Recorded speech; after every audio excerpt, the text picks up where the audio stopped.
It's OTA Minicamp season, and today we're looking at the New York Jets and watching Garrett Wilson do some work on the field with Justin Fields. Before we dig in, though, you need to click that subscribe button right now. We're looking at the clips from Rookie Camp, Minicamp, and OTA. See what your players are doing behind the scenes. Your favorite rookies, your vets on your favorite team. Those players with a storyline, either come back from injury, on a new team, new quarterback, whatever it is, it will be here. Click that button. Stop missing out. We got a lot to go over this offseason. We're looking at Garrett Wilson today. A minute and a quarter of clips here. Let them roll. We'll loop it. Keep talking ball. We're in drill right now. We got Justin Fields there. We got Tyrod Taylor. He's in on the mix too somewhere.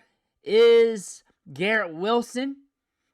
But still, you're getting a good look at OTAs here of the New York Jets. Good angle of what's going on. Working through this drill. You see Justin Fields back there. Boom, boom, getting it out. Working with a simulated line. Simulated line in front of him.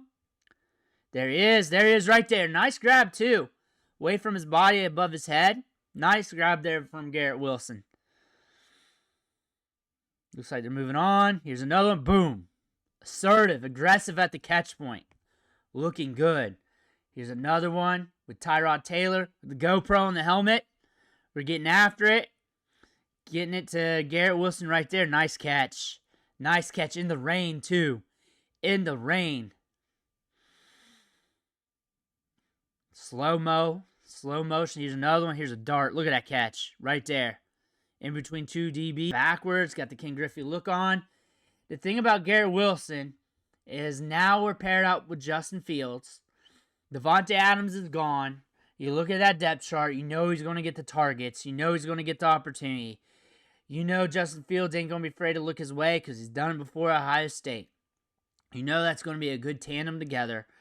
And we are very nasty at the catch points. I remember freshman year at Ohio State in a spring game. Back quarter of the end zone. Just rising up, making the catch for that touchdown. You saw the sticky hands there. You knew Ohio State had something good with Garrett Wilson. You knew it from that spring game. You knew it. You just knew. And then we had a decorated career at Ohio State. We go in the first round. We tested very well at the combine, might I add. We test very good. And we're doing well in the NFL. We could do a little bit better productivity-wise, I guess. Quarterback-wise, we got hammered out. Last year we had Aaron Rodgers. Things were a little different with that. Now we got Justin Fields.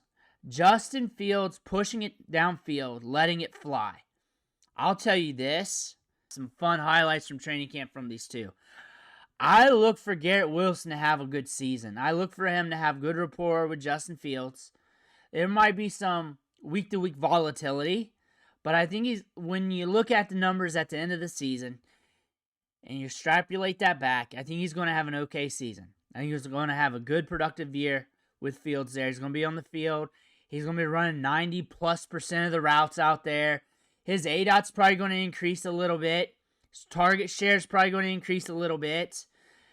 Catchable ball rate, it wasn't too high last year. It just wasn't too high. That's one thing. It wasn't too high. Like, how much lower can it get? It was like 86th or something like that. We went over the numbers on Wednesday. It was pretty low among wide receivers. Like, you think about Justin Fields, but we know the targets are going to go his way. The opportunity is going to go his way. But the catchable ball rate, how much lower can it get? It was very low last year. It was very low. We went over those numbers. Go look at that. It was Wednesday's video. I forget. I think it had Marvin Harrison Jr. on the cover of that. It's one we release every week, going over numbers on players for Dynasty Fantasy Football. He's in front of him. On top of that, running back-wise, Breece Hall, very underrated. Very underrated. Going to help the chains keep moving. Part of a wide receiver being successful is the chains keep moving. And we got a good backfield behind him. We got a good defense. Pace of play, we might slow it down a little bit. Might use Fields' legs. Might use Breece Hall a bit. It might be slowed down. Targets per game might be a little bit lower with a higher target share.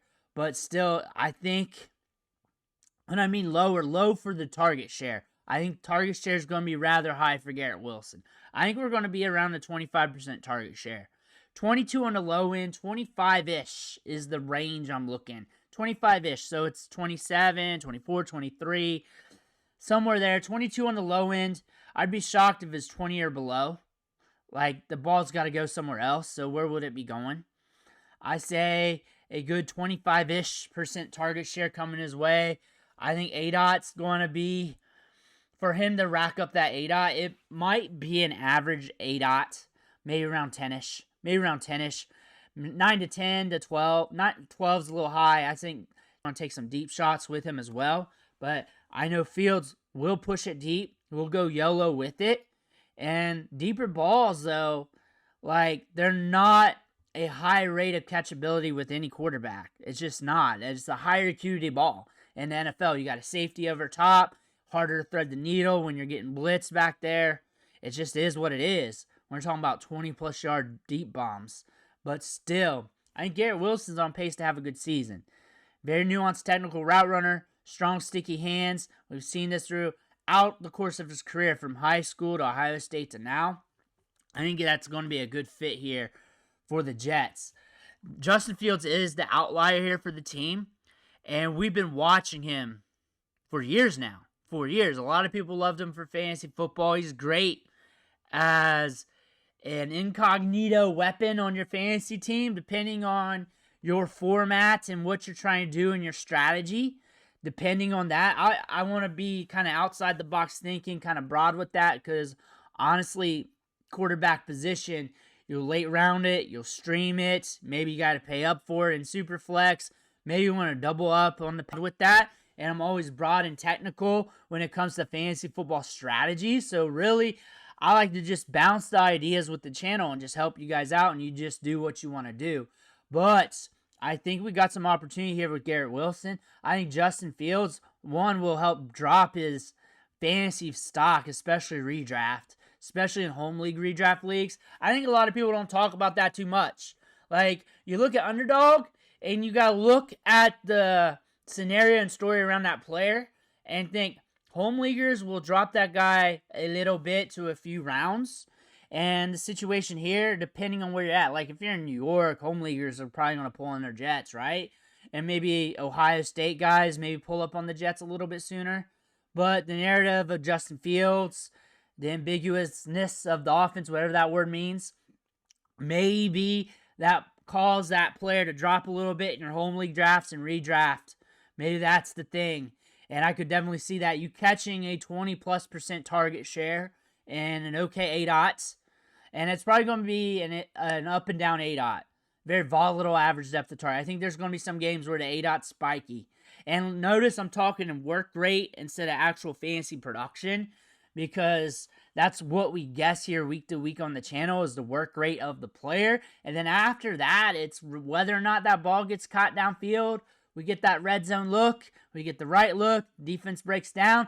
There's a lot of things you can't really say, hey, it was my fault on this decision. But guessing the work rate is a little bit better for that. You can guess the odds of hit rate to the fantasy production by guessing the amount of targets, how deep those targets are going to be, also the matchup, history, all that stuff. And then they can give you better odds. And then after that, you go with your gut after you go over those numbers. But I'm seeing home league drafts. I think he's going to be cheaper than his underdog price in certain regions of the country. I think they're going to look at this team, and I think you're going to catch him at a good discount, and it's really going to be that versus the running backs.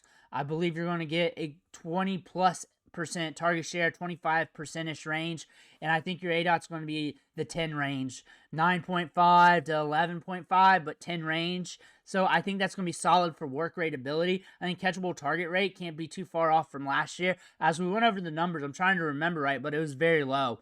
It was very low with Aaron Rodgers. So when you're looking at that, I expect volatility, but I also expect that work rate to be okay for you for the discount. If he was priced up a little bit, then I'd be worried a little bit. But I think per the discount that you're probably going to get on a Garrett Wilson, you're going to rack up a good target share for the price. And outside of that, we got to see where the production lies. But the work rate's going to be there. Let me know what you think in the comments below. I want to hear about that. Make sure you hit that subscribe button on the way out. Thank you for watching. Catch you on the next video.